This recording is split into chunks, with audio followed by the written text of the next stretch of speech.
Hello. This week I will read the story A Bed for Ambrose. We have studied part 1, so if you want to jump ahead to part 2, then you can go to the time code here. I will also put a link in the description for the second part. Okay, let's have a look at the story. When Ambrose looked down from above the table, he saw his own body lying below him. It was a young body, only 25 years of age. Dark hair could still be seen under the plastic on its head. The face was handsome. There it was, lying on the operating table in a hospital in Perth, Western Australia. The surgeon was busy. Nurses held things for her.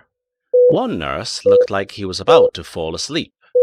Then there was a long, high sound from a machine. "He's dying," said the surgeon. "Give him more drugs, quick!" The nurse suddenly sat up. More drugs were given to the body. Nothing happened. The long, high sound continued. Ambrose looked down, not able to believe what he was seeing. People were running around his body. They were trying to stop him dying. Yet here he was, looking down at them from above the operating table. Was this what it was like to be dead? He didn't feel afraid. All the same, it wasn't what he expected. He had always thought death was like the end of everything, like falling asleep and having no dreams. Just blackness. "It's no good," said the surgeon. "We'll have to start the heart again. Get the machine." Ambrose, from his place above the table, saw nurses running towards a smaller table by the wall. A male nurse dropped something. It was a gold watch which had fallen from his wrist. The nurse didn't see it fall to the floor, but Ambrose did. A foot kicked the watch under a cupboard while they were hurrying about. Ambrose saw it. He heard them talking too. "He's not going to live, Jack," said one nurse. "Don't say that, Harry," said the nurse called Jack. "Just hurry up and get this machine started." The surgeon put 2 parts of the machine on either side of Ambrose's chest. Ambrose felt happy. He looked up, away from his body. There was a light somewhere. It was coming towards him. He thought he saw his mother looking at him from the light. She had the sad look on her face he had seen so many times before. But his mother was dead. Ambrose didn't care. Everything was fine. He looked back towards the room. He saw that the surgeon had a small dark area like a little star on the back of her neck. He saw it all so clearly. He wasn't afraid at all. He turned to the light again and to his mother, whose eyes were now wet with tears. It all felt so right. "Right, now!" As soon as the surgeon said this, Ambrose felt himself falling down very quickly. There was something that felt like fire in his chest. It wasn't a nice feeling. The nice light was gone. His mother was gone. Nothingness. Ambrose opened his eyes. He was in a hospital bed. It was hot. Perth, Australia is a hot place in summer, but it was hotter than usual. He opened his eyes. The first thing he saw was a woman smiling and standing next to his bed. She was a nurse, and she looked rather like his mother. It wasn't his mother, of course. The nurse didn't have his mother's usual sad look on her face. She looked hungry, like she was impatient to begin a tasty meal. He didn't like it. "Hi, stranger," said the nurse. "How are you feeling?" Ambrose felt sick. He also felt a terrible pain in his side where they Were they giving him something for it? It felt like the pain could be a lot worse. I'm feeling awful, said Ambrose. My chest hurts, I've got a bad headache, and I feel sick. Can't you do something about it? There is no escaping the pain, said the nurse, but we're taking care of you, I promise. The surgeon said your operation went very well, and... No, wait a minute, Ambrose told the nurse. I nearly died on that operating table. The surgeon saved me because she used that machine. In fact, I think I did die for a while. I'm sure of it. Oh! Ambrose had to stop talking then. His chest hurt too much. But the nurse was patient and stood next to him while the worst of the pain passed. Ambrose didn't like the nurse. She was still smiling. Smiling too much, Ambrose thought. It made him feel uncomfortable. So what happened? Ambrose asked. He didn't know how he had got into hospital. He couldn't remember. How did I get here? The nurse smiled even more widely. You were shot, don't you remember? This is now part 2. Then Ambrose remembered the gun. Yes, he had a gun. Yes, now he remembered. The gun was part of his job. He needed it.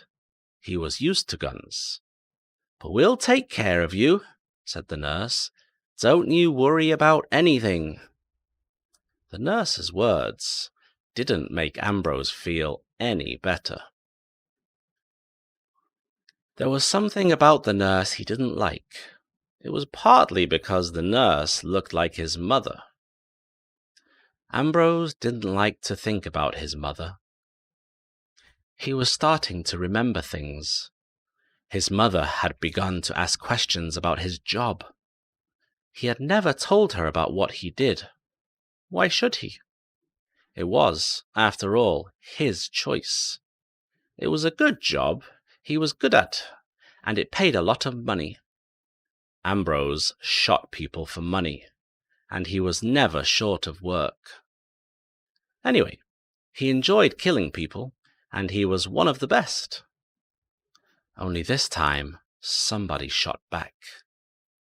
Usually, people didn't even know Ambrose was there when his bullet hit them. Ambrose's mother, for example, had found his gun the other day. She might have told someone, so she had to go. He shot her once while she was asleep. She never knew anything about it. But this person shot back. He remembered the man turning around when his own gun didn't work. Ambrose was looking at it when the man shot him.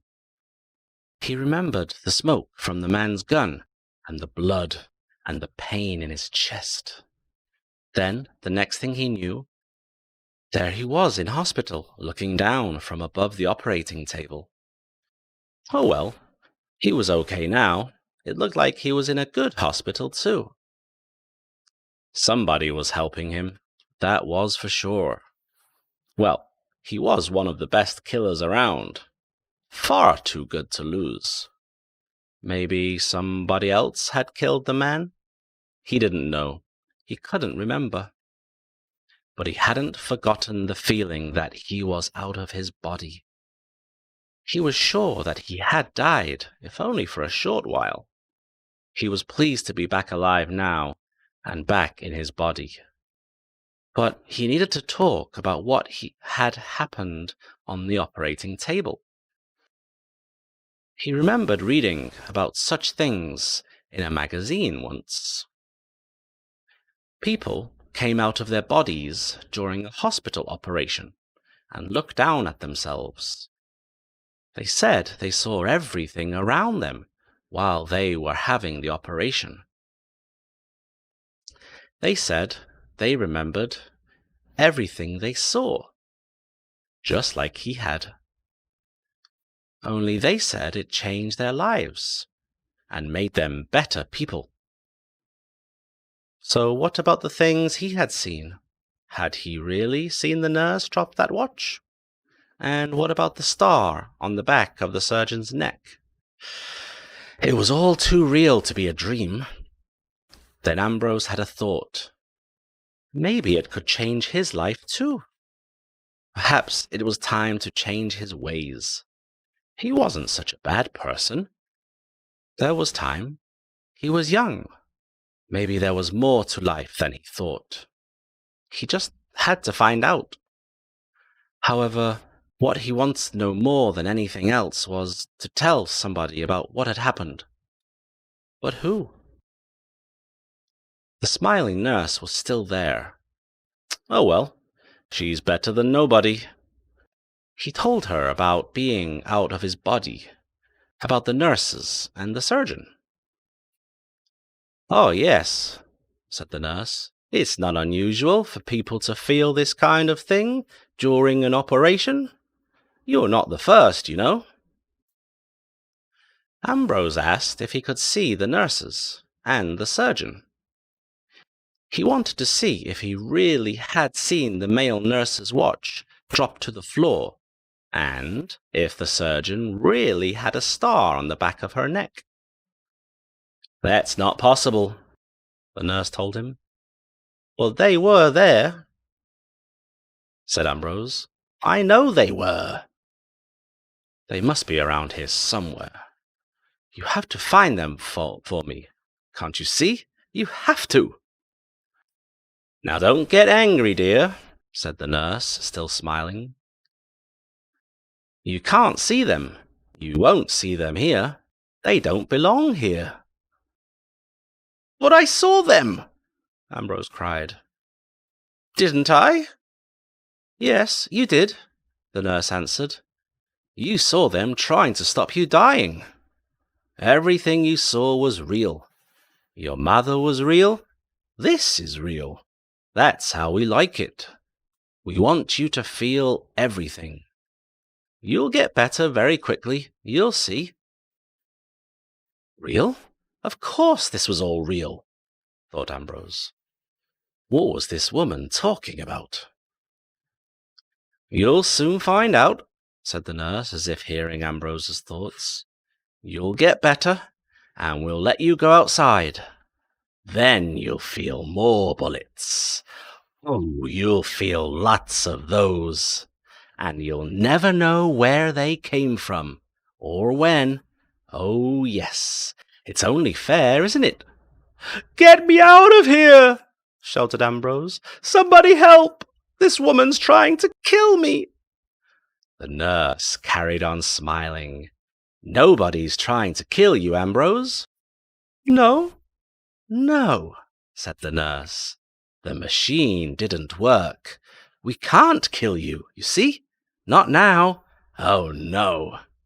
And the nurse that looked like his mother smiled widely and slowly licked her lips with her long green tongue. Wow. Okay. Well, that was nothing like I imagined the story was going to be. A lot of things to talk about there. I hope you enjoyed this story. I look forward to talking to you about it in class. All right. Have a nice day. Bye-bye.